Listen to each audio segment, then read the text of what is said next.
দুর্গা পূজা হচ্ছে না, বিয়ে বাড়ি হচ্ছে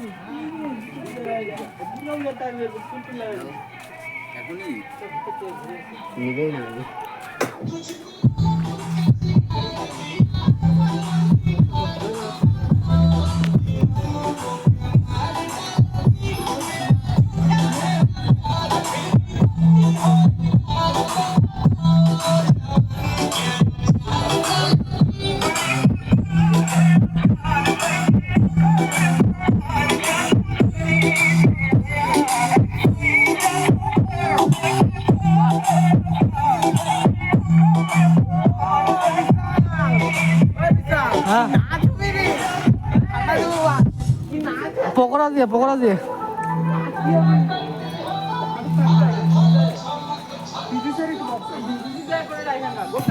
এখানে আমরা সাথে আসছিলাম কালকে।